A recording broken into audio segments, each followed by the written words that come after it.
Okay, everyone, we'll go ahead and get started. So I want to start by welcoming you all to this evening's session of Project Hope.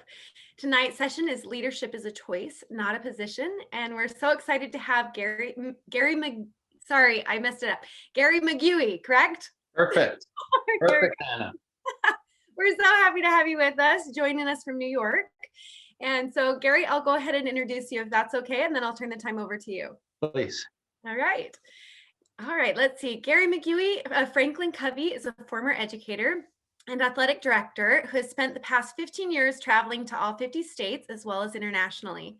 He has visited thousands of schools and has worked with administrators, educators, students, and families. Gary was the former director of the Teens Division for Franklin Covey and created the first curriculum based on the 7 Habits of Highly Effective Teens.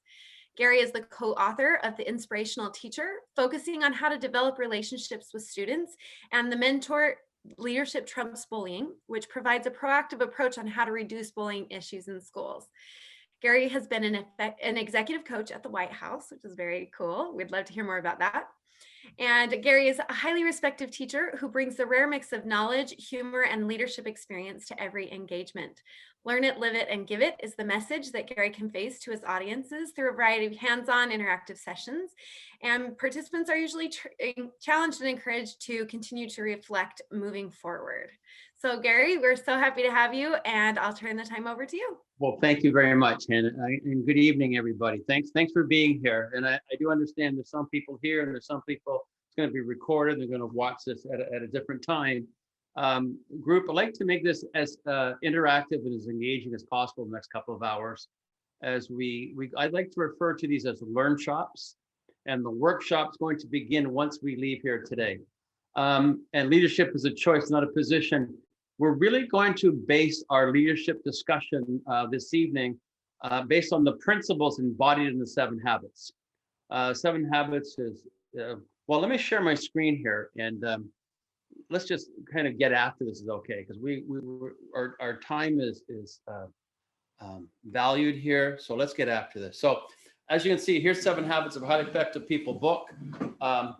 It's actually was 30th anniversary. And if you can see right here on the screen, it still sells 4,000 copies a week to this day, 50 million copies sold. The reason it's still relevant is because it's based on timeless, universal principles. And we'd like to share we're going to share the first 3 habits this evening. And next week, you're going to continue on with the Learn Shop. So if it's okay with you guys, we're just going to get into this. I'm going to pose some questions and maybe hopefully we can have some interaction going on here. So you can see this visual right here on the screen, and you see the roots and the character, personality, and what's this saying to us right now? I'm just going to throw this up to the group, but team, if you just want to come off mute and just what do we take away from this visual here? Your character builds your personality. Nice, thank you. Yeah, starts with character. Anyone else want to build on that, please? Okay, we'll just start off with what Maggie was sharing here. The character foundation roots, which are under the ground. I mean, you can't look at somebody and say, oh, you got great character. We can't tell by looking at people, right? It takes time. Now, this personality thing, you know, I'll guarantee everybody on this call right now, or who's going to be listening to this call, has come across people who have this personality ethic down. They're pretty smooth, almost slick, and they have shallow roots. And we see through them over time. The point being, tonight's focus is going to be on the roots. It's going to be on the character piece. And we call it the private victory. And in order for me to work effectively with others, I need to be firmly rooted in these first 3 habits. So we're going to lead off with a video. It's called the Maturity Continuum. It's about a 6-minute clip. And as we're watching this video, I'm going to ask you to have a heads up for the 3 levels of maturity. Okay, 3 levels of maturity. To achieve lasting effectiveness, we go through a natural process of development symbolized by the maturity continuum. Dependence is the lowest level of maturity, When we are dependent, we need others to take care of us, to come through for us, to give us our sense of worth and security. Dependence is the attitude of you. I need you to take care of me. The first 3 habits help us move from dependence to independence, which is a higher level of maturity. Habit 1, be proactive, means that we develop our own power to choose our actions and accept responsibility for our choices. Habit 2, begin with the end in mind, means that we define the kind of life we want to lead. It's creating clear objectives and laying out a vision or blueprint for what matters most to us and who we want to be. Habit 3, put first things first, is where we plan and accomplish our goals so that our lives reflect the vision we have for ourselves. Learning and regularly practicing these first 3 habits helps us to win the victory over self, attaining what we call the private victory. Where dependence is the attitude of you are responsible for me. Independence is the attitude of I am responsible for myself. I can choose my future and make it happen. To be highly effective, there is another level of maturity, interdependence, which is the attitude of we. It's where we work together creatively with others to achieve far more than any one of us could accomplish on our own. Achieving interdependence is the goal of habits 4 through 6. Habit 4, think win-win, is the attitude of seeking mutual benefit in our relationships and interactions with others. Habit 5, seek first to understand, then to be understood, is the ability to truly listen to others, to understand and honor their perspectives and realities. It also means to communicate our own views in a way that is both open and respectful. Habit 6, synergize, is the process of working with others in a collaborative and creative way to achieve new and better results. When we think and act interdependently, we win what is called the public victory. Without sufficient independence, people will not have the character and self-mastery to work interdependently with others. That is why habits 1, 2, and 3 come before habits 4, 5, and 6. They focus on self-mastery, on developing the strength of our own character. Private victories precede public victories. Habit 7, sharpen the saw, surrounds all the other habits and is the habit of renewal. It's the habit that gives us the power to consistently carry out the other habits in our lives.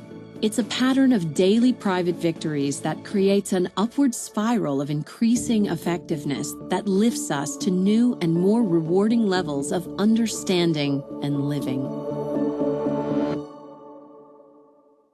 So team, let's just bring it back here for a moment, please. So the challenge was to listen for the 3 levels of maturity. And we saw the lowest level of maturity, dependence, right? It's the lowest level of maturity. And I'm not sure if you captured the one word that goes with dependence. It's the attitude of you, where you are responsible for me. I cannot make it without you. And I typically ask, what ages do we think about with dependence initially? And I think we think young children, which makes sense, right?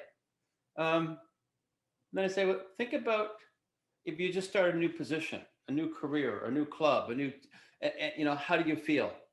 Meaning sometimes you're placed in new positions and you may feel dependent, and that's okay. The key is not to stay here. We want to move from dependence to the next level, which is called independence. And it's the attitude of I, where I am responsible for myself. I have the skills, I have the competencies, I can get it done. And that's beautiful. And I think that's what we're striving for. As teachers, we want independent sons or students. As parents, we want independent sons and daughters. That's beautiful.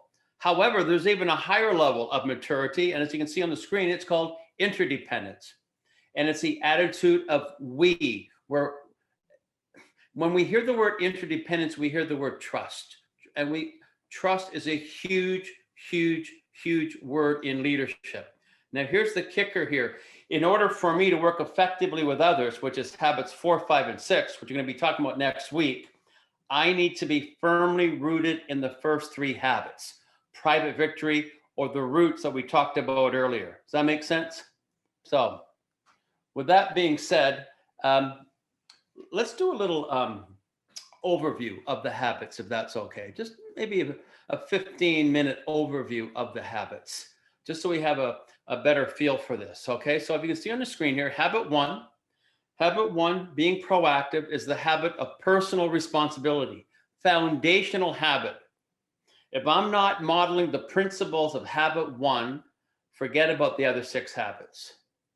I'm not sure if some of you may have read the 7 habits before, or maybe the 7 habits of teens, the opposite of being proactive, reactive, right? And reactive people make their choices based on their feelings, their moods, their emotions.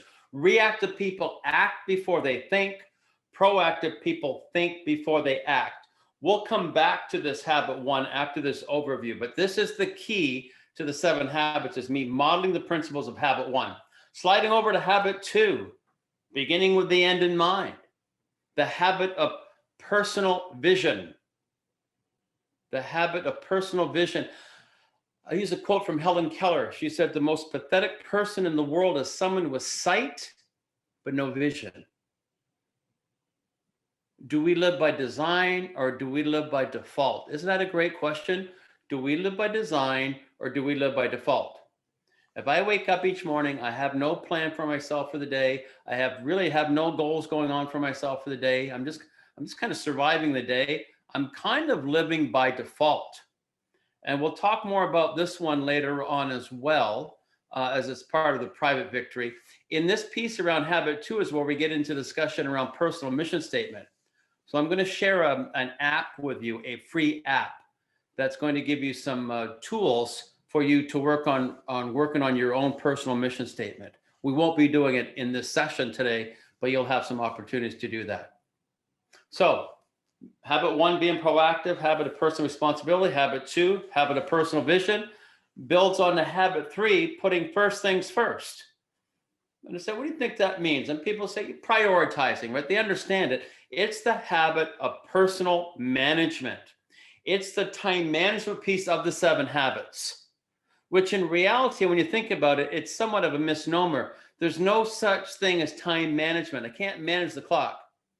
There is such a thing as prioritization management, right? Now, that being said, here's the 2 best time management tips I want you to think about leaving here today. The 2 best time management tips. Here's the first one. Before the day begins, it should be finished. So what does that mean? I have a plan for the day, right? Before I head out in the white water, here's my plan for the day. It may not always end up that way, but at least I have a game plan heading into it. The second tip, when it comes to leadership, even more imperative, before the week begins, it should be finished. Just think about this leaving here today. Before the day begins, it should be finished. Before the week begins, it should be finished. Now, we're not saying on the weekend, plan it every minute of your week. That's not real. That's not fair. That's not going to happen. But get into this cadence of planning, setting goals, weekly goals for ourselves. We'll talk about this one as well today, okay? First 3 habits deal with whom? Me, foundation, roots, character, trustworthiness, all these great words. Someone who's modeling the principles of the first 3 habits will move from dependence to independence. Make sense? Now we can start talking trust. Sliding over to habit 4, think win-win. The habit of mutual benefit. I believe this is the foundation for a healthy relationship, is habit 4. And you're going to go deeper into it next week. But the key word for habit 4 is attitude. And I'm guessing most people in this call have heard the term the golden rule. In simple terms, habit 4 is the golden rule. Treat people the way you want to be treated. And there's different mindsets. And my colleague, Lonnie Moore, next week will take a deeper dive into this. But I just want you to think of the key word for habit 4, the habit of mutual benefit, being attitude. Now we add habit 4 plus habit 5.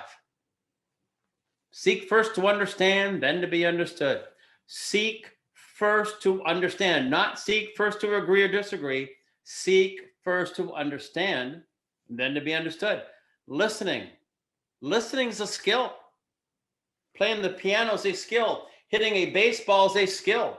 Becoming a better listener probably the number one leadership skill. And for the most part, we take it for granted. We're not very good listeners. We're very good responders, right? So attitude of 4 plus the skill of 5. By the way, habit 5 is known as the habit of empathic communication. Leads us to habit 6, synergize, the habit of creative cooperation. Now, it's kind of a different word, right? Kind of a funky word, synergize. Here's a good way of thinking about this. It's a bigger, better third alternative.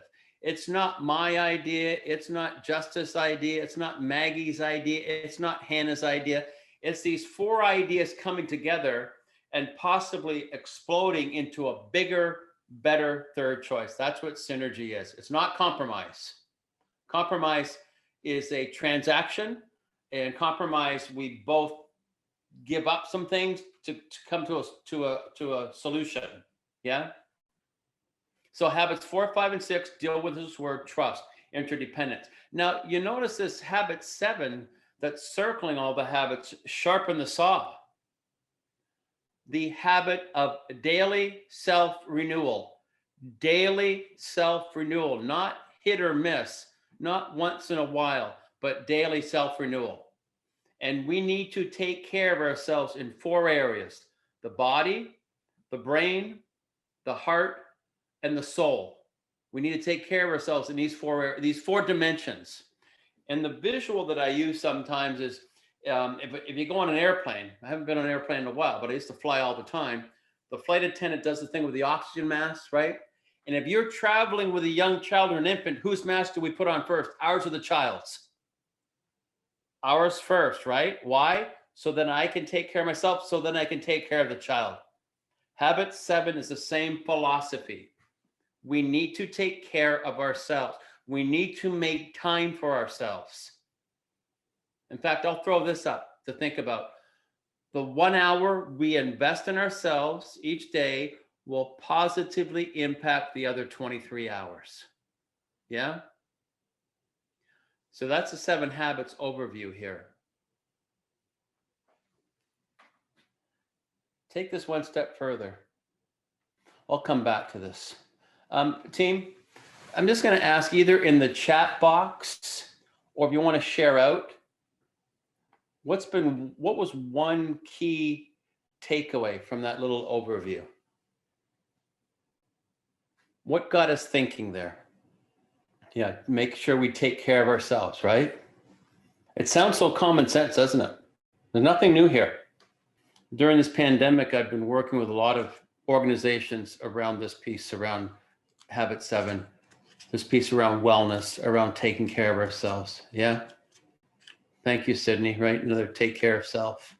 Many times we say, if I could find the time, I'd go for a walk. If I could find the time, I'd work on that relationship.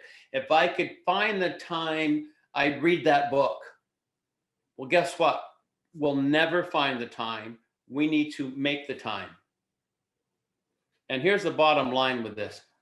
End of discussion. You are your most important asset. End of discussion. And we need to make sure that we take care of ourselves in these 4 areas. Yeah. So, okay, great job with that, guys. Appreciate that.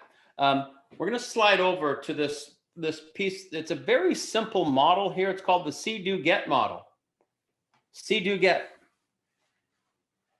Each of the habits leads off with this see, do, get model.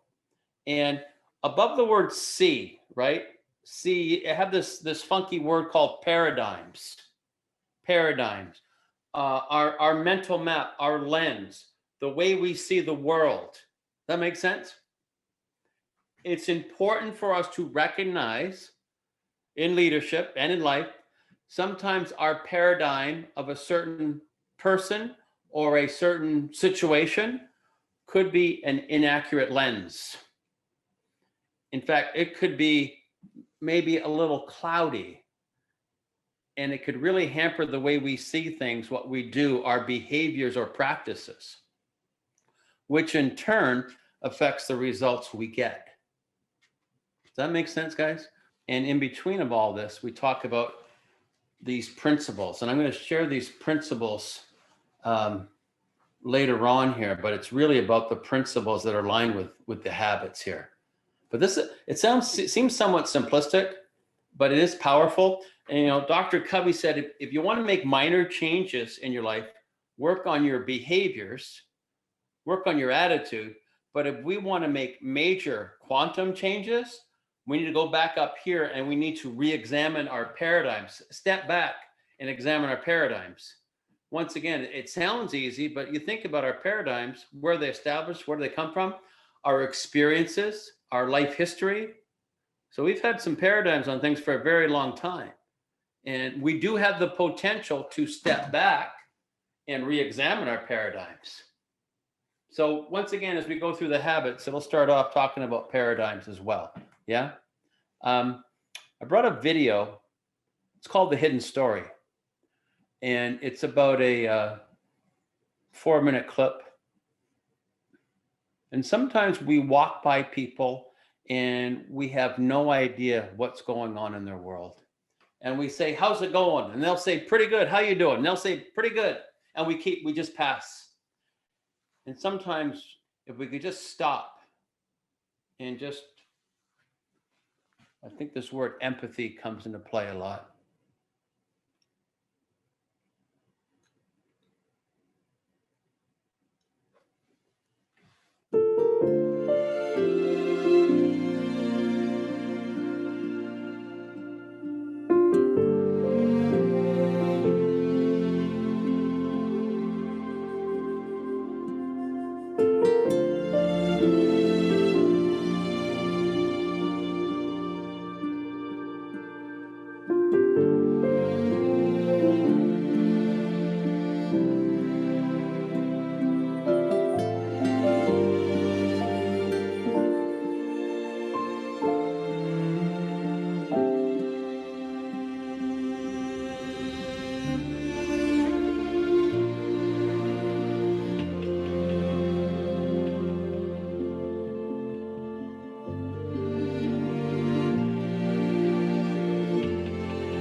So team in the Zoom call right now, it's a beautiful video, inspiring video.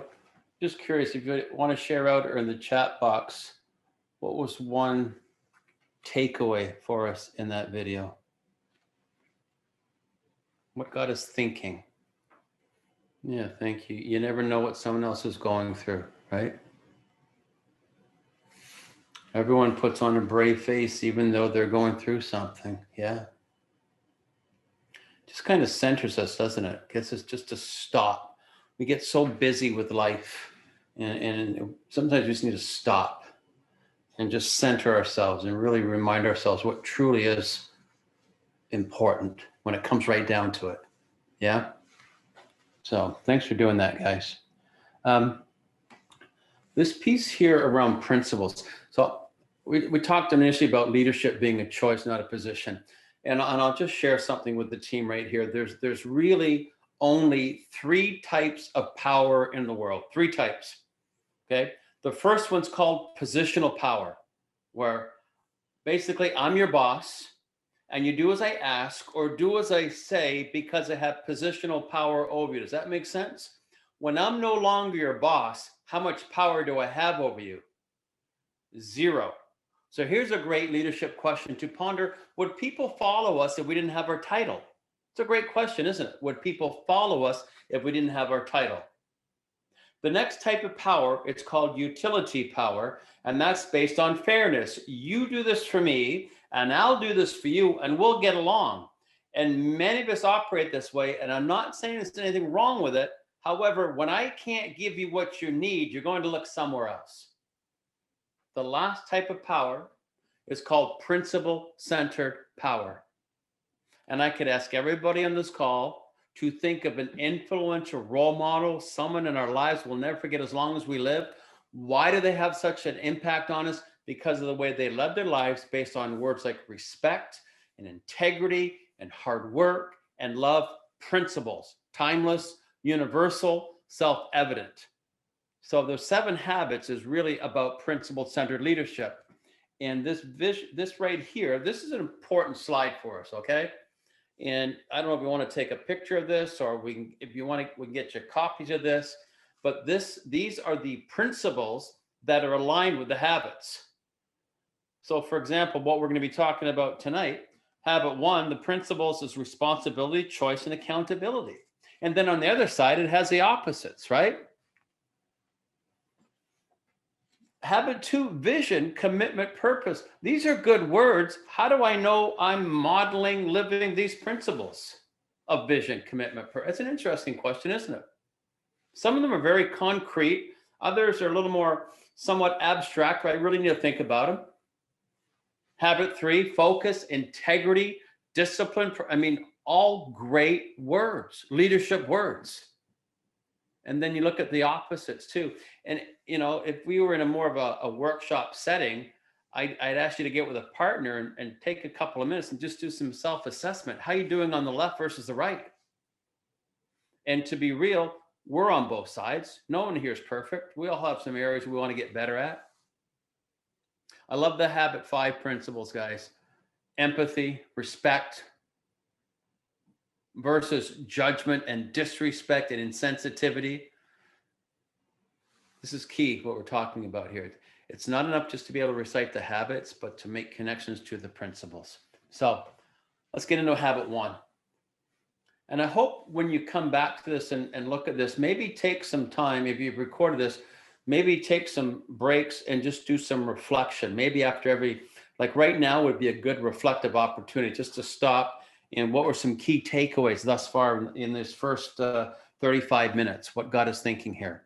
But now we're going to take a deeper dive into this habit 1, foundational habit of personal responsibility. And once again, here's the principles that are aligned with habit 1. I think it's a good reflective opportunity to really challenge ourselves, right? How am I doing with this? Now, remember we talked about these paradigms? So here's the common paradigm for habit 1. This is just the way the things are. There's not much I can do about it. What's the saying? It is what it is. There you go. Versus, so that's this lens here, right? Common paradigm, sometimes almost ineffective paradigm. This paradigm over here, the highly effective paradigm, we are free to choose. And we are ultimately responsible for our own happiness. That's the lens we're taking into this. Yeah. So we talked earlier about the opposite of being proactive is reactive. And reactive people, definition here, right? They make their choices based on their feelings, their moods, their circumstances. They act before they think. In fact, here's a good visual here for reactive. See how stimulus and response, and it's crashing in together. You yell at me, I yell back. You cut me off, I flip you off. You send me an email or a text that fires me up, I fire back one at you, right? It's just very impulsive. It's crashing in together. I mean, has this ever happened to you where you get upset at a certain person or a situation and you kind of lay into them, and you whether it's through email or whatever, but you're blah blah blah and you're letting them have it, and initially you feel pretty good because I showed you, don't be messing with me or this is what happens, right? And then some time passes, and then maybe a little more time passes, and then you're over here going, what the heck was that all about? Hey, I'm sorry. See, that's what it feels like to be reactive. Yeah? The opposite, proactive. It's a good word. They pause to allow themselves the freedom to choose. They pause. Now, proactive is not about being weak or letting people walk all over us. That's not what it is by any means. In fact, it's even much more. Reactive's easy. Proactive's hard. But I like to refer to this as we all have proactive muscles within us, and we just need to continually strengthen these proactive muscles. Yeah? So here's the visual for proactive. Stimulus and response are still there. Now here's this pause, and in this freedom to choose, this space. In this space lies our power, our freedom to choose our response in any given situation.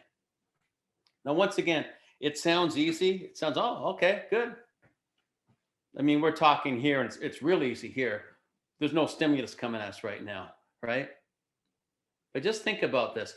It's not what people do to us that hurts us or upsets us. It's the way that we respond that hurts us or upsets us.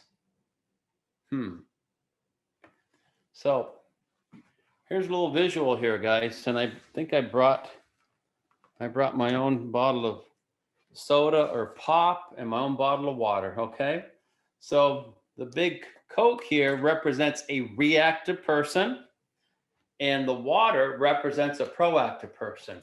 And let's say that they're coming to this workshop today, and I heard it's snowing outside and the roads are bad, and took me extra time to get back home tonight, and now I'm late, and I got all these other things going on, and blah, blah, blah, and yada, yada, yada. And if I was right in front of you, I'd say, which one should I open? And people kind of chuckle, but they know if I open this right now, what would happen? Emotions, moods, feelings would shoot out, right? What would happen to open up the water? Nothing. Now, did they go through the same situation? Yes. Do proactive people have the same emotions as reactive people? Yes. However, they just come up with a more responsible choice.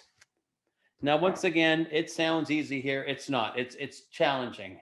And it's interesting when I'm working with people, I say, what percent of the time are you proactive? What percent of the time are you water? And what percent of the time are you reactive? Soda. I want you to think on that one for a moment. You know, it's an interesting people say, when I'm working with educators, they'll say, well, at school, I'm more like this. At home, I tend to be more like this. And people kind of chuckle, but everyone's going, yeah, that sounds about right. I always want to keep strengthening these proactive muscles. Right now, you know, maybe I'm 75, 25, 75% proactive, 20. I think it depends on what's going on in our world as well, right? But I want to keep strengthening these proactive muscles. You know, I want to get keep getting better. And it's not about being a robot or anything like that. It's just being more in control and just not reacting. Yeah. So think about this as you're listening here. Just answer that question. What percent of the time am I proactive? What percent of the time am I reactive? And why? So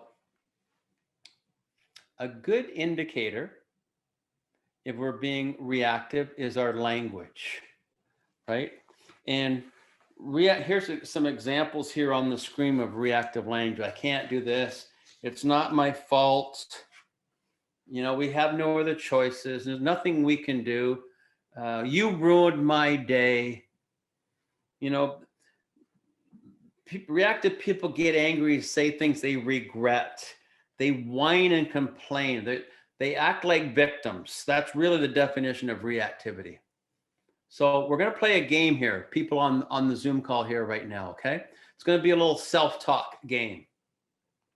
I want you to think about everything you have to do the next 5 days, okay? You good? I want you to start off every sentence with either I have to or I must. 20 seconds. What do you have to do, must do the next 5 days? And then we're going to go in the chat box after, okay? Just do a little self-talk for ourselves right now, guys. Thanks for doing this.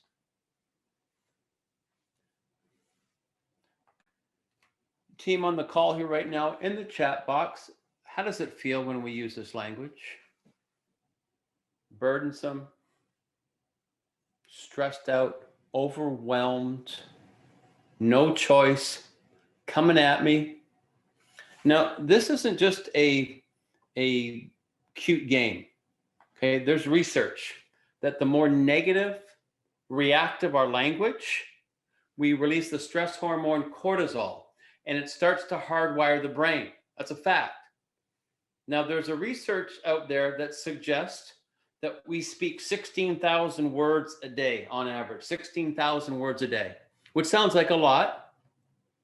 Another study suggests that 80% of the time our language, we are either criticizing or complaining. Just think on that one for a moment. What's that doing to this poor brain of ours? Yeah? Flip it over. Proactive language. Proactive behavior. So the proactive language, I can, I'm sorry, I choose to, I get to, yes, no, prefer, will. Proactive people they're constantly focusing on solutions. That's really the essence of being proactive, right? There's always going to be challenges. Those not going to go away. So here's our next activity. So the first activity, 20 seconds, talking about things that we have to do the next 5 days and starting off every sentence with I have to or I must. Can we talk about the exact same things?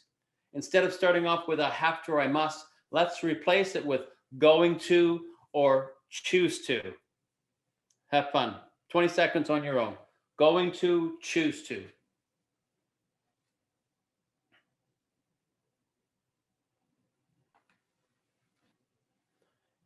And I say, how did it feel second time around? And people say, man, it felt way better. It felt a little more in control, more empowering, like I had a choice, right? Sounds more exciting. It may feel like a simple activity. It's huge. Language is, every time we open our mouths, we're establishing culture. You know, this whole thing is around leadership. And language is critical. And now, you know, we want to use empowering, proactive language as opposed to negative, reactive language. Yeah. So last part on habit one we want to talk about is this model called the circle of concern, circle of influence, 2 circles.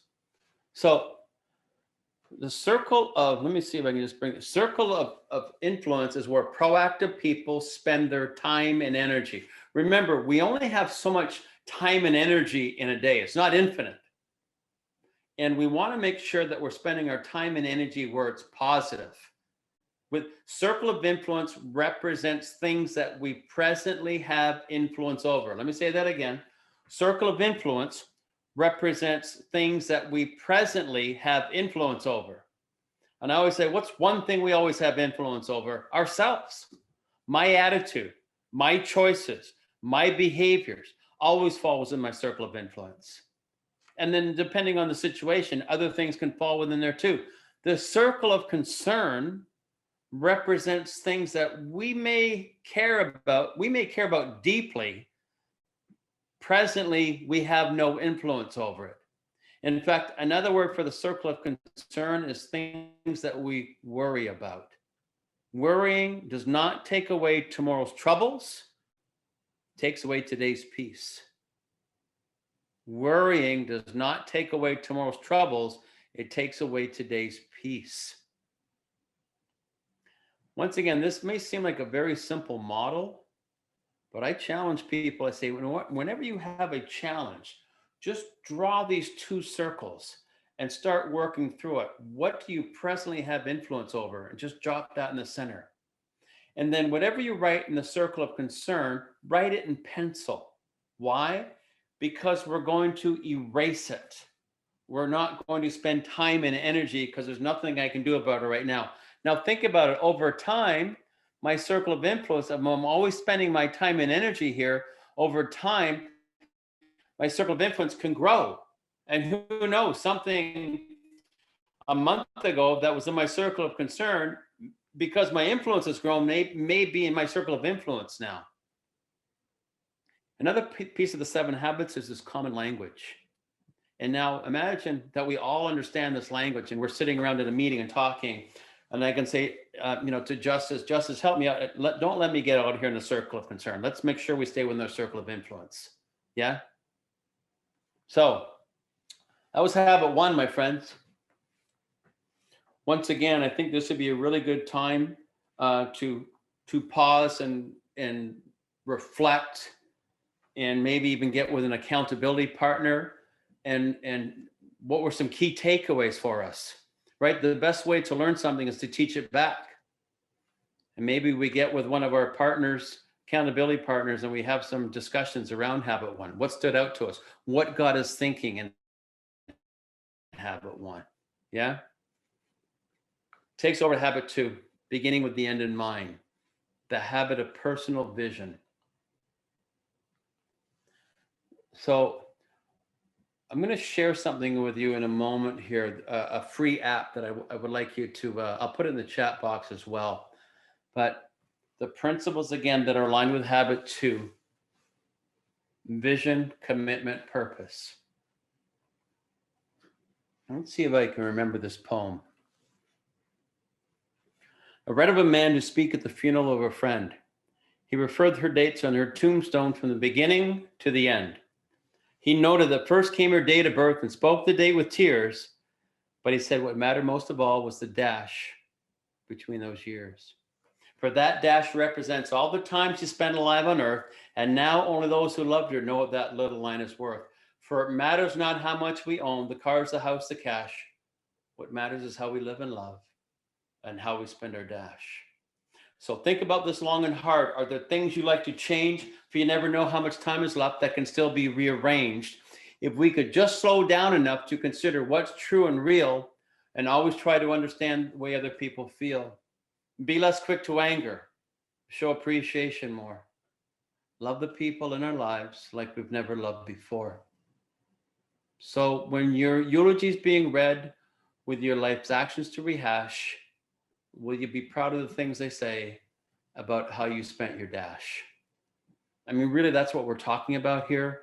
One of Dr. Covey's signature activities was his 80th birthday activity. And he would challenge people to fast forward to your 80th birthday.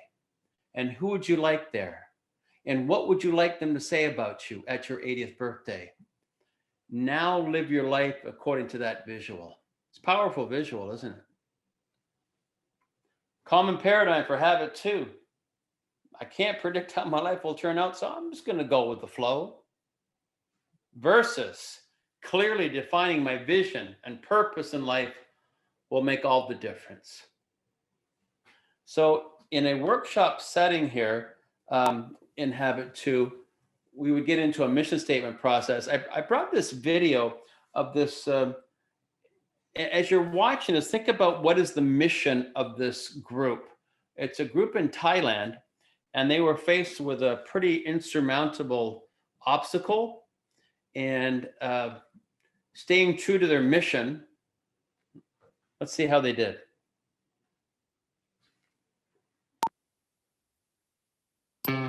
ถ้าพูดถึงทีมฟุตบอลของเราคงต้องย้อนกลับไปที่วันแรกที่นี่ชาวบ้านชอบดูฟุตบอลกันมากแต่ไม่มีใครเคยเล่นหรอก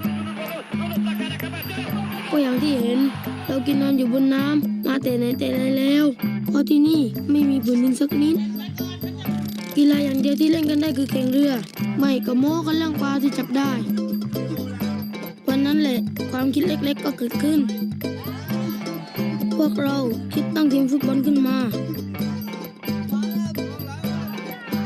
แต่ชาวบ้านก็คิดว่าพวกเราบ้าเด็กพวกนี้ส่งเสียงอะไรกันปาเปิ้ลหิมหมดแล้วเราตั้งทีมบอลเราจะเป็นแชมป์โลกมีแต่ทะเลเป็นพี่กับทีมตกหมึกจริงอย่างที่แกพูดพวกเราไม่มีแม้แต่ที่ให้เล่นฟุตบอลพอเราจัดทีมกันเสร็จปัญหาต่อมาก็คือเราจะเตะกันที่ไหนล่ะที่นี่มีแต่ทางเดินแคบๆแล้วเราก็มีความคิดว่าเราต้องสร้างพื้นที่ของเราเองเรารวบรวมเศษไม้เก่า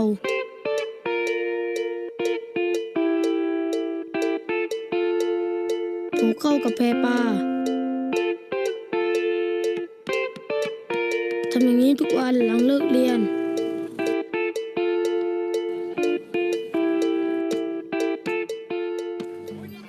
แล้วเราก็สร้างสนามของเราขึ้นมามันโยกเยกแต่มีวัตถุปูเต็มไปหมดบนตกน้ำบ่อยมากเลยพวกเราด้วยแต่เราก็เรียนรู้ในการเล่นบนสนามแบบนี้ก็นี่แหละสนามของเราสนามนี้อาจจะเป็นแชมป์โลก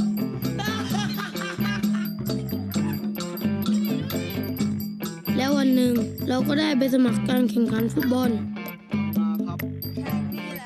ไม่รู้ดิแล้วเราจะสู้กับเขาไหวเหรอ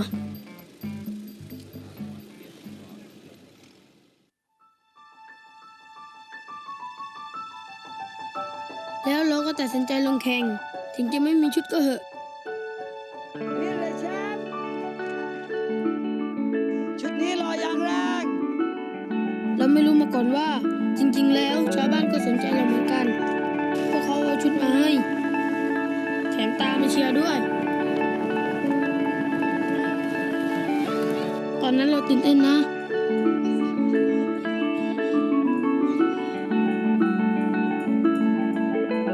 แต่พอเอาเข้าจริงเราทำได้ดีกว่าที่คาดไว้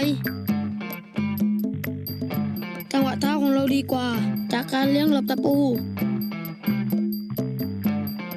แถมประตูในสนามจริงใหญ่กว่าตั้งเยอะแล้วเราก็เข้าถึงรอบ4 ทีมสุดท้าย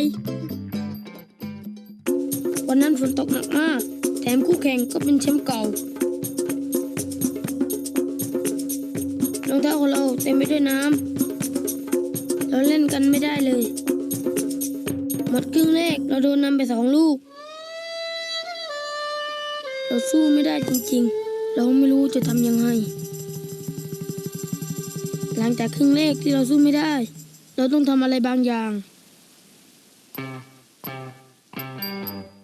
เราต้องกลับไปเล่นฟุตบอลแบบของเราด้วยการถอดรองเท้ามันเป็นฟุตบอลแบบที่เราถนัดจริงๆคู่แข่งสู้เราไม่ได้เราเล่นดีขึ้นทำได้ดีขึ้น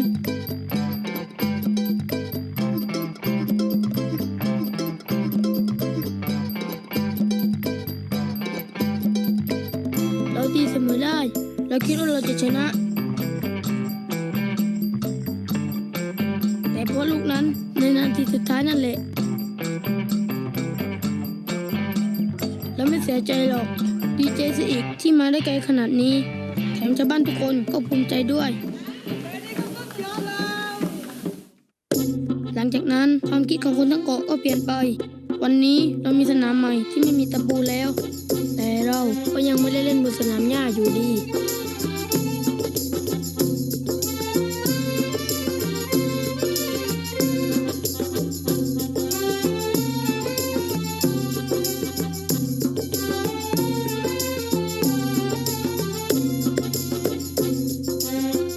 แล้วเรื่องของคุณล่ะTMB เชื่อว่าพลังในตัวคุณเปลี่ยนโลกให้ดีขึ้น TMB make the difference So once again, a beautiful, inspiring story about a team who had a vision, right? And it's more of a team vision and really their mission, and they accomplished it, right? For us to think about personal mission, here's the good news. Everybody on this call already has a personal mission statement.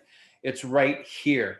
Deep down in our heart of hearts, we know what we're about and we know what we value. And many times, so here's what I'm gonna put this in the chat box here, okay? This is the free app. It's called Living the 7 Habits, okay? Is the app, free app. And then when you download it, it's going to ask you for a session ID number. You want to make sure you put in this code, habits 89, okay? This is a great resource for us, not just for mission statement, but every morning you'll get a leadership quote come at you. But the reason I'm sharing this with you right now, in this app of Living the 7 Habits, there's a piece called Mission Statement Builder. Mission Statement Builder, and it's going to ask you some questions.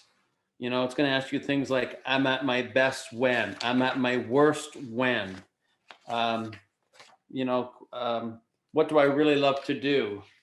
What are my natural talents and gifts? So you're going to have an opportunity to really think through these questions, and then it kind of gives you a review of all your answers. And then you get a chance to do a free write here. See, mission statement is just something cute to say, I got a mission statement. We really should be connecting to it daily as a centering point, right? We've heard the term moral compass. Well, we all have our own moral compass, and it's our mission. And probably the most powerful, most underutilized leadership tool we have.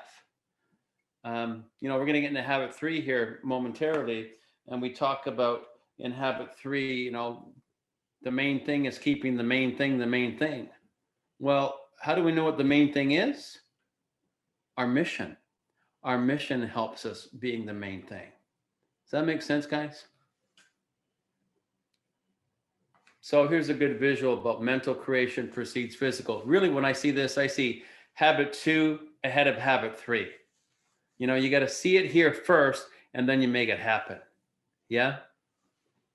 So a mission statement, there's really only 2 guidelines for us, okay? First and foremost, it has to inspire. If it doesn't inspire, I'm not there yet.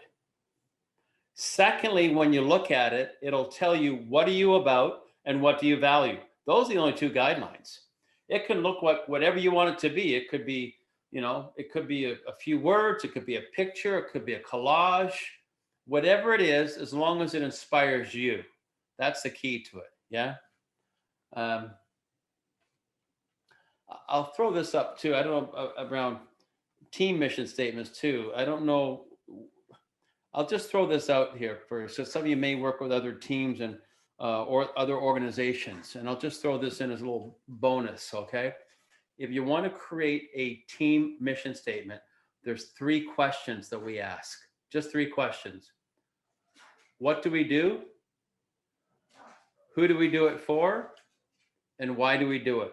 Those are the only 3 questions. Now, the key is asking all the stakeholders.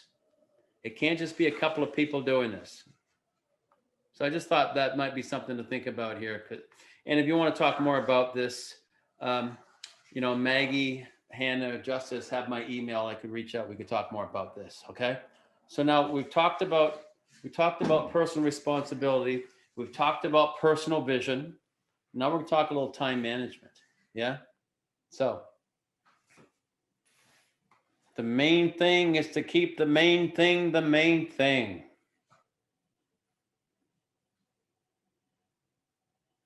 Once again, here's the principles that are aligned with habit 3. Once again, how am I doing when it comes to living, modeling these principles? I say this every week to people. I say, when people say, yeah, I did the 7 habits a couple of years ago, you don't do the 7 habits. You live the principles embodied in the 7 habits. So once again, really dial into these. How am I doing with this? And right now we got a pandemic going on, for goodness sakes. And some people are probably struggling a little more than usual with some of this stuff, yeah? Common paradigm for habit 3, I spend time on what's most urgent, which is really interesting when you think about it, because science says we're hardwired for urgency. We're hardwired for it. It just comes natural to us. Effective paradigm, I spend time on what's most important. Now let's be clear. What we're not saying here is just do important and forget urgent. We're not saying that, but we're saying, what if we could do important first and then urgent? Here's another way to look at this in leadership. The compass first, then the clock. See, the clock's important, but if I'm heading the wrong direction, it doesn't matter, yeah? Leadership first, then management. Effectiveness first, then efficiency. So we're going to watch this video called The Time Matrix. Time Matrix. And we'll come back. In fact, let me just share this. Let me show you the matrix. Here's the matrix here right now. I don't know if you want to take a picture of this, either live or when you're listening to this. But this is really rich discussion here. This is a great time management decision-making tool. Everything we do falls into one of these 4 quadrants, right? So you see how it's important and urgent? Well, here's the definitions. Important are activities that are aligned with our mission, our roles, our high priority goals. And urgent makes sense, things that require immediate attention. So let's watch. It's about a 5.5 minute clip, and then we'll come back and we'll talk about it. So how do we consistently put first things first to create the results we want in work and life? It starts with understanding the return on your time and energy, represented by the time matrix. The matrix has 2 axes. The vertical one is importance. The horizontal one is urgency. Together, they form 4 quadrants.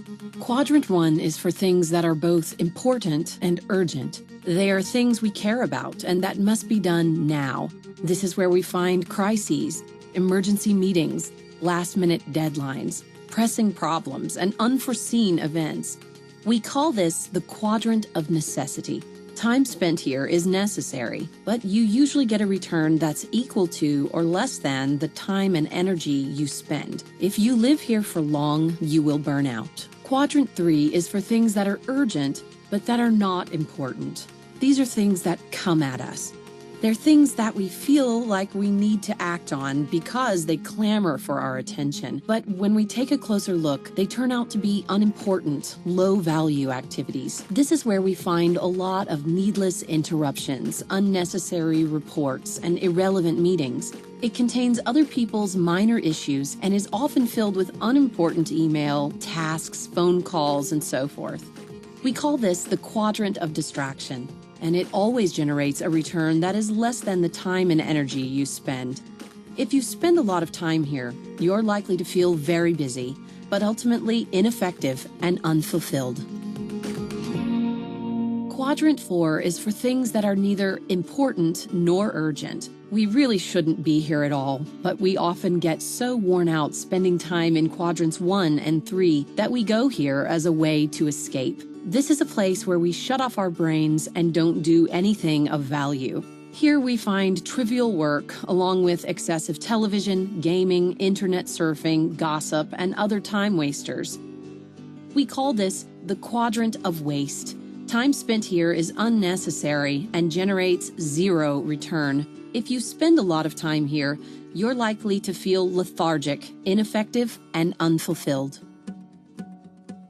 Quadrant 2 is for things that are important, but not urgent. These are things that really matter to your results, but that won't happen unless you act on them. It's the quadrant of effectiveness because it's where you find the things that really make a difference and move you toward your mission, like proactive work, achieving important goals, creative thinking, planning and prevention, relationship building, learning and renewal, as well as true recreation. These things don't come at you. You have to decide to invest your time in quadrant 2. Time spent here always generates a return far greater, often exponentially greater, than the time and energy you put into it. To be highly effective, you need to consistently prevent the crises that consume your time and energy in quadrant 1, minimize the time you spend on the distractions of quadrant 3, eliminate entirely the time you spend in quadrant 4, and expand the amount of time you invest in quadrant 2. Working and living in quadrant 2 means that you're focused on the things that matter, that change the game, that have a significant impact on your results. It's a mindset that helps you determine which things are truly the first things that will generate significant value in your work and your life.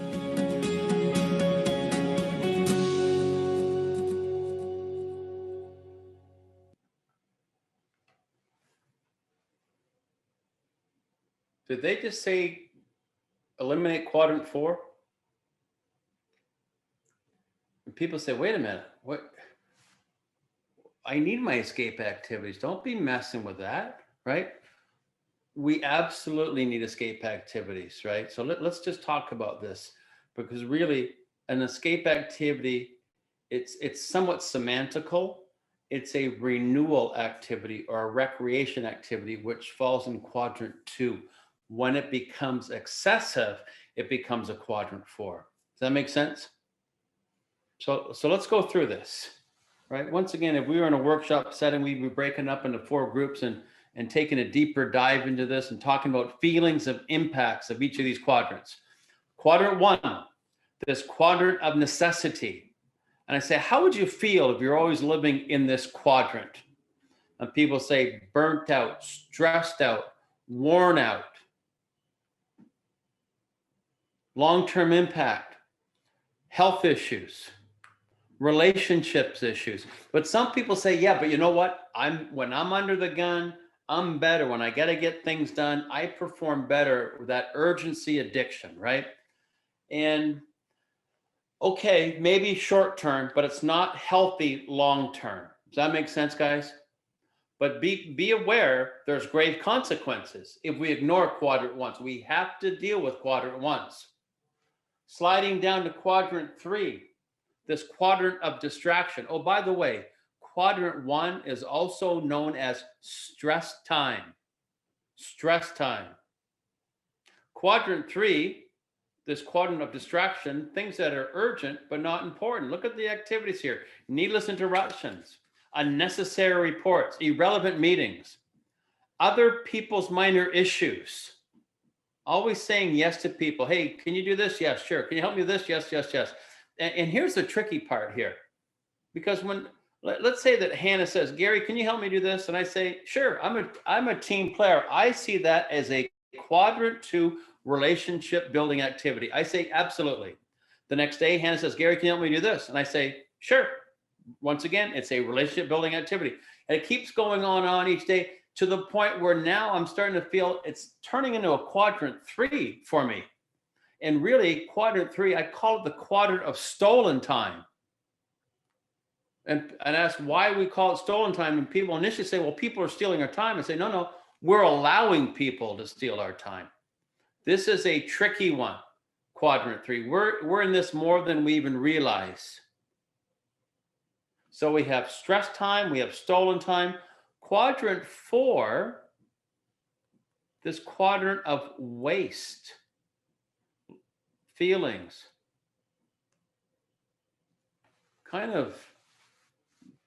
just kind of existing, just kind of going through, no plan, long-term, maybe, I don't know, depression, withdrawn, not healthy, right? Lose sight of reality in a way. This is called the quadrant of lost time. We gave it away, right? When we chose to watch seasons 3, 4, 5, 6, 7, and 8 of Breaking Bad, where we just binge watch, we gave that time away. Can't get it back. It's a tricky one here. In fact, I use the example of, and I don't know if you've watched, what was it? Is it called Social Media on Netflix? It's pretty interesting, right? And they're talking about how much time we spend on social media. And once again, I'm not saying it's all bad, but what's our intent? Is it a quadrant 2 activity or is it a quadrant 4? Yeah. So far, these aren't sounding very good. Quadrant 2, this quadrant of effectiveness, which is also known as the quadrant of invested time. Invested time. Sometimes I call it the quadrant of leadership. All the 7 habits fall within quadrant 2. Just look at this proactive work. How would you feel if you're living in quadrant 2? In control, fulfilled, accomplished, healthy relationships, mission driven, complete. And I do this and I ask people, I say, well, which sounds like the quadrant to be? And everybody says in unison, quadrant 2. Then I say, which is the hardest quadrant to go to? And everybody goes in unison, quadrant 2. And I say, why? We just said how great it is. See, here's the challenge, guys. Look, quadrant 2 is not urgent. We said earlier, we're hardwired for urgency. We have to proactively go to quadrant 2. I have to proactively go to work on that relationship, work on that project, work on myself, sharpen the saw. See, quadrants 1, 3, and 4 find you. You don't have to do anything. So in summarizing the time matrix, the goal for us is we want to live north of the line. North of the line. We want to say no to 3 and 4 in simplest terms. Now, once again, easier said than done. I'll throw up some statistics. This was a study done a few years ago. And here's the numbers where we spend our time right now on average. It says this study had 29% in quadrant 1, 21% in quadrant 2, 26% in quadrant 3, 24% in quadrant 4. So if you add that up, it's saying well, about 50, half our time we're below the line. We're working on things that are not important. Well, no wonder I don't have time for this or this or this. So what's the solution? Because we're not going to find more time, is we need to get out of 3s and 4s. And the time I'm spending in 4 right now, I'm going to move to quadrant 2. And the time I'm spending in 3, I'm going to bring to 2. And some of the time in 1, I'm going to bring. That's where we get this because here's ideal, what we're striving for. Remember, this is called the 7 habits of highly effective people, not mediocre, not scraping by. We suggest 0% in quadrant 4. Doesn't mean there's no more spontaneous, frivolous activities. Those are quadrant 2s when needed. Ideally, 0% in quadrant 3. A max of 25% in quadrant 1. See, quadrant 1s aren't going to go away. You can be the best planned out person. Things are going to come up. Quadrant 1s are going to come up. Quadrant 2, 60 to 80%. 60 to 80%. And right now you might say, I don't think so, Gary. That sounds good, but that's, you're dreaming. Maybe I am right now. But each week, maybe I want to keep getting better. Maybe I want to come up with a blank time matrix and reflect on how I did each week. Or maybe with my team, we can reflect how we did. Where do we spend most of our time? What can we do to work on more quadrant 2 activities? What are some quadrant 2 activities we could do that might eliminate or minimize our quadrant 3s?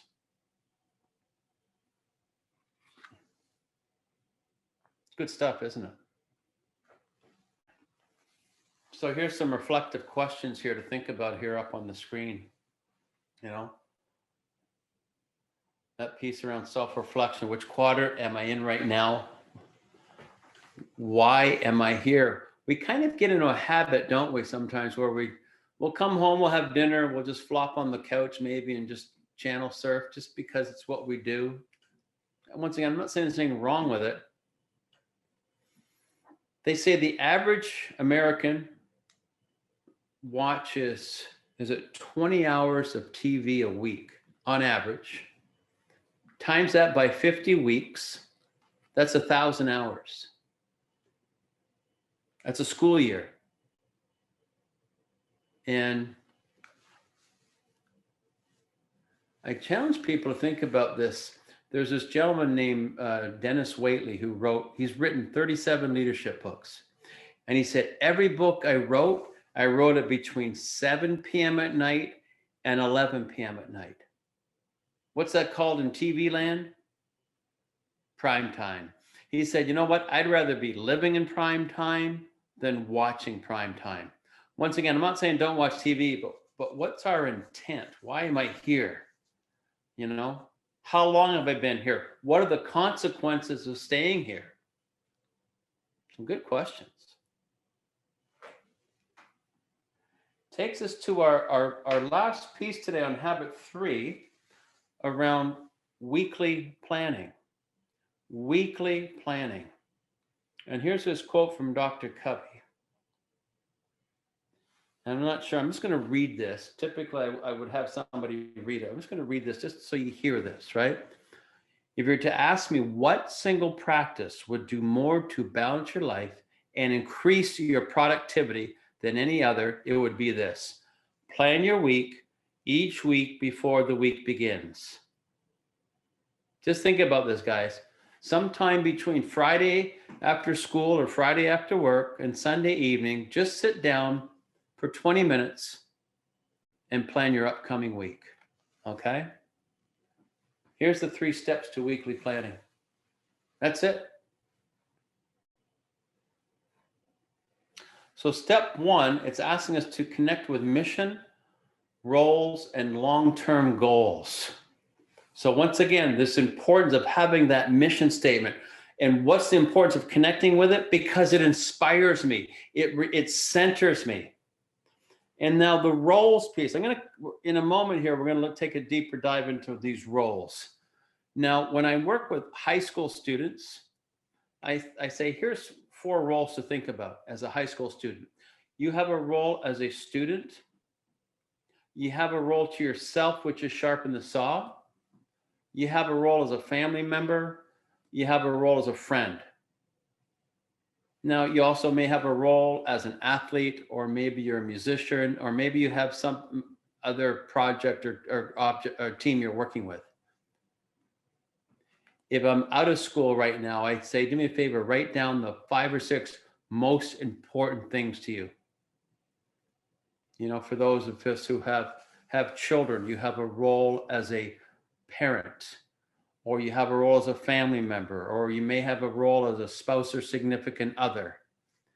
Maybe you have a role as a pet owner.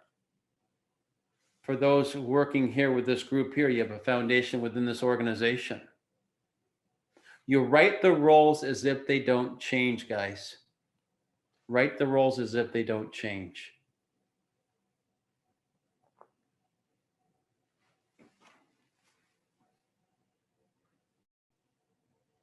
So just think, right now we're at our home. It's Sunday evening, and I'm planning my upcoming week. So I've looked at my mission. I've established my roles. In fact, here's another thing. When you're working on your roles, maybe put an inspiring word that goes with it. Like, what type of a student do you want to be? What type of a family member do you want to be? What type of a friend? What type of a a pet owner. Just add a little more juice to this, right? Now, we haven't really done much in weekly planning. We've just established the roles. Now, step 2, it's asking us to come up with a weekly goal, or we call it big rocks. Come up with a big rock, a weekly goal for each one of your roles. And we're going to watch this video. It's about an 8-minute clip. As we're watching the video, what do the big rocks represent in this video? Which quadrants do the big rocks represent? What do the little rocks represent in the video? What quadrants do the little rocks represent? You're also going to see a bucket in the video. And in the spirit of weekly planning, what does this bucket represent? Your name is? Elizabeth. Elizabeth. You have a work life? I do. Family life as well? Mm-hmm. Children? Not yet. Not yet. What's the nature of your work assignment? I direct an international firm. An international firm? Mm-hmm. So you really are interfacing with all kinds of people in the firm and outside the firm. That's right. You want a rich personal life and a rich family life. Do you ever feel like you get bogged down in the thick of thin things? Yes. Well, that might be analogous to all these little, small things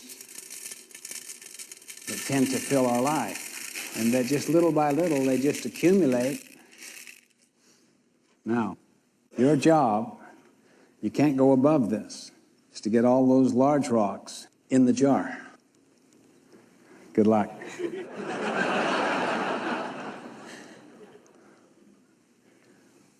What's that one called? Q2, planning, preparation. Right. Planning, preparation, prevention, and empowerment. Mm-hmm.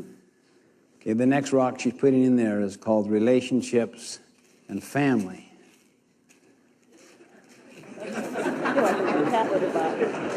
You didn't look at that third rock you put in there. That's employment, some key employment issue, and then you put major projects here. I can't get it above there. I haven't worked it yet. Oh, yeah, that's right. Is that fair? Yeah, that's fair. That's called service, community, church.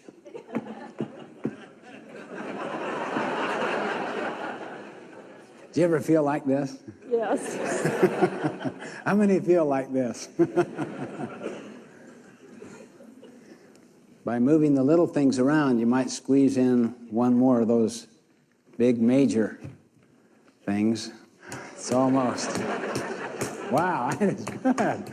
You know, if it doesn't fit, force it.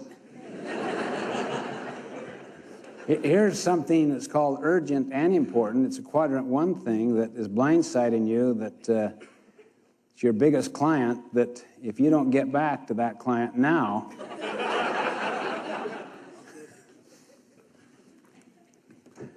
you've given up your vacation. And you have no special block of time just for yourself. I'll tell you what you can do if you want to. What's that? You can take a whole different approach. You have a totally fresh bowl. You can work out of a different paradigm altogether. Well, then I'd rather put these in the bottom and then pour the little pebbles on top. Employment. Big opportunity. Big opportunity. Important and urgent. Block of time. Those young children keep looking at me. Glad my husband's not here. No, I dump these in there. Okay?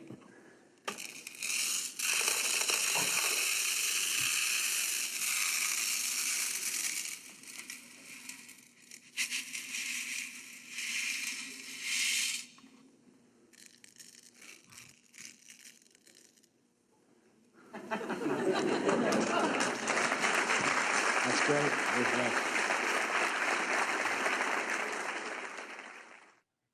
So, Tim, once again, we're reflecting back on this, the question, what do the big rocks represent? Well, they represented our roles, our responsibilities, our relationships, right? Our most important things. Which quadrants do they represent? Well, they represent a quadrant 2 and quadrant 1, right? And then the quadrant 3s, the little rocks, quadrant 3s and 4s, these things that take up a lot of our time. And then what did the bucket represent? Well, think about it. In the spirit of weekly planning, it represents our 168 hours. In fact, that's another good question. I'd like to ask people, what type of a planning system are we presently using? What type of a planning system do you presently use? You know, are you, a lot of times people say, well, this day and age, I use this thing. This works for me, right? Sometimes other people say, well, I still like to write things down, right? You need a system that works for you, right? That's bottom line. But you can't just keep it up here. You need to make sure that you're scheduling things. Here's what we call in time management. Here's the 4 core of time management. Appointments, tasks, contacts, and notes. That's what we call the core 4 in time management. So think about it. When you get an appointment, where's the first place you put it? Do you put it in your phone, which syncs to your PC or your Mac, or do you write it down? A task, remember, an appointment is locked in time. A task is more discretionary time. Where do you write that down? People say, like, for people who say that I'm all technology now, I said, that's great. How do you take notes? And if you take them on your phone, that's great. But just make sure you're think about this leaving here. How do I address this core 4? Yeah. So once again, this is my week. And then it also represents whatever type of a planning tool you're using, because you're scheduling it into you're putting it into your bucket. Now, the reason why we say that let's do this before the week begins, because guess what? The little rocks are coming. And if I don't take time to schedule my big rocks, the little rocks won't let me get it in there. So that's why we're saying, let's do this before the week begins, before the little rocks are piling in. Does that make sense, guys? So once again, here's the question, and I simplify it. I say, what's the most important thing I can do this week in my role as a dad? What's the most important thing I can do this week in my role to myself, sharpen the saw? So these became high leverage quadrant 2 weekly goals. Just think about this. It's not rocket science, but it does give us, in fact, I remember that I was doing a workshop a few years ago, and this lady, she was a psychiatrist in the course. And she said, we're talking about weekly planning and the power of it and the potential of it. And she said that I would go to the dollar store and I would buy in bulk these little simple monthly planners, she said. And I would have people coming into me saying that they were depressed and they needed medication and all this. And she said, do me a favor, just take this planner and use it for the next month and get into some weekly planning and daily planning and come back. Let's see how you feel. And she said, many times they came back and they said, I feel so much better. I feel so much more in control. There's a lot to this around time management and planning and living more by design, right? And then step 3 is to schedule everything else. Now, you may even have other big rocks. It may not be a weekly goal, but you may have other appointments that you want to schedule in here and to get into this cadence of this. But really, really think about leaving here tonight, team, about the potential of weekly planning. Yeah. So once again, think about this. Somewhere quiet, Friday to Sunday night, 20, 30 minutes tops, just to get into this cadence of weekly planning. So how are we feeling, my friends? I'm just coming back to this very beginning slide here.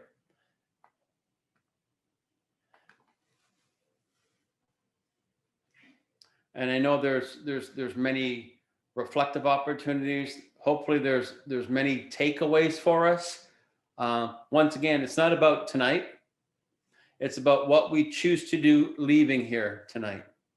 So can we do this, please? Can we make a I guess we'll say a commitment before next week when you're going to be working on the public victory. Today's Thursday, right? Could we, on this weekend, can we get into weekly planning? Can we take 15, 20 minutes to sit down, think about, establish our roles, no more than 5 or 6 roles,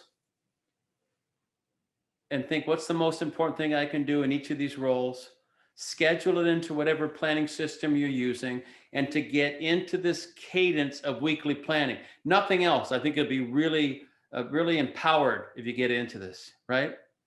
Second piece, we talked about if we download the app and look at the mission statement builder. Just find some time, just invest some time. You owe this to yourself. And just go through this and go through the mission statement builder and start. It's not like, okay, next week have your mission statement done. I'm not saying that, but just work on this and do it for yourself. And once you get that inspiring mission statement, think where you want to put it so you can connect to it. Probably daily, center ourselves around it. So we have a habit 3 commitment. We have a habit 2 commitment. I think habit 1, maybe we start thinking about the power of language, right? Maybe my goal this week is to use proactive, empowering language. In fact, here's 3 words to think about. The word I, the word you, and the word but. And I say, what could be more empowering word than the word I? And people say, we. What could be more empowering than the word you? Us. The word but. Maggie, I like that idea, but have you considered this? Versus Maggie, I like this idea, and have you considered this? In the spirit of leadership, before we hit send on our next email, let's just reread it. How often am I saying I, you, but? Could we replace it with we, and we, us, and? When we're in front of a group and we're speaking to them, instead of just when we become more intentional with this language, we start seeing just how much we hear these words. So that sounds like our 3 commitments. Habit 1 around language. Habit 2 around the personal mission statement. Habit 3 around first things first, around weekly planning. Yeah? Okay, my friends, I think we're going to put it on pause then for tonight. I know it's, I think we're in a good spot here. I think there's enough for us to connect to digest, to process. I'm always a resource for you. Like I said, Maggie, Hannah, and Justice have my email. And if you want to bounce some other ideas off me, feel free. Okay. So I'm going to stop the PowerPoint here. And team, thank you so much. Hannah, thank you so much. Thank you. No, we are so thankful to have you. So that was really wonderful. I'm looking forward to trying out some of these methods and techniques. So you did a wonderful job. I do want to take this opportunity to invite everyone to come back next Thursday for Getting to Synergy, Effective Relationships Equals High Performing Teams by Lonnie Moore, of also Franklin Covey. And so that will be January 21st. And I also want to thank the Southwest Iowa Mental Health and Disability Service Region for providing the grant for this Project Hope. So with that, Gary, again, thank you. Everyone have a very wonderful night. Thank you, Hannah. Thank you. Everybody.